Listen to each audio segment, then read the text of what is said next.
સમાચારો સાથે આગળ વધીએ। છોટાઉદેપુરમાં રજવાડા વખતનો પુલ ક્ષતિગ્રસ્ત થઈ ગયો। ધામણી નદીમાં પૂરના કારણે પુલની પેરાફીટ તૂટી ગઈ હોવાનું સામે આવ્યું। પાનવાડ ગામે પુલ સાઈડની દિવાલ પણ ધરાશાયી થઈ।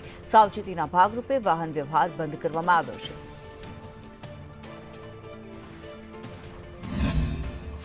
आज रोज पानवड गामे धामणी नदी पर वर्षो जूनो पुल आवेलो छे। अंग्रेजो वखत बनावेलो छे अने आ पुल आज सवार में 5 वाग्यानी आसपास तूटी गयेलो छे अने साइड में तूटेलो छे पण अवर जवर माटे माटी पुरवाण करेलो होवाथी रस्तो बंद कर देवामां आवे छे। कोई जानहानि ना थाय ए माटे एटले सरकारने अमे वहेली तके तैयार थाय एवी आशा राखीए। लोकोने केटलो फेरो करવો પડશે?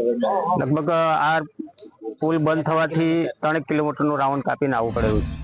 છોટાઉદેપુર જિલ્લામાં એક પછી એક પુલ તૂટવાનો સિલસિલો ચાલુ રહ્યો છે, ત્યારે આજે વહેલી સવારે પાનવડ ખાતે આવેલો રજવાડા સમયનો જે પુલ છે તે ક્ષતિગ્રસ્ત થયો છે। 3-4 દિવસથી જે ભારે વરસાદ પડી રહ્યો છે, જેને લઈને પાનવડની જે ધામણી નદી છે, ધામણી નદીમાં પૂર આવ્યા હતા અને તેના કારણે જે રજવાડા સમયનો જે પુલ છે તેની એક બાજુની દિવાલ ધરાશાયી થઈ ગઈ છે। દ્રશ્યની અંદર જે જોઈ શકો છો, જે નીચેની જે દિવાલ છે તે ધરાશાયી થઈ જતા ઉપરની જે પેરાફીટ છે લગભગ 10 ફૂટ કરતાં પણ વધારે તૂટી ગઈ છે અને જેના કારણે આજે પુલ પરથી બારદારી તેમજ નાના મોટા વાહનોને પણ સદંતર બંધ કરી દેવામાં આવે છે। મહત્વની વાત છે કે પાનવડ ગામની બહાર નીકળવાનો જે રસ્તો છે તેના ઉપર આ પુલ આવેલો છે અને તે તૂટી જતા ગ્રામજનોને ભારે મુશ્કેલીનો સામનો કરવાનો વારો આવ્યો છે। અમિત પટેલ, સંદેશ ન્યૂઝ, છોટાઉદેપુર।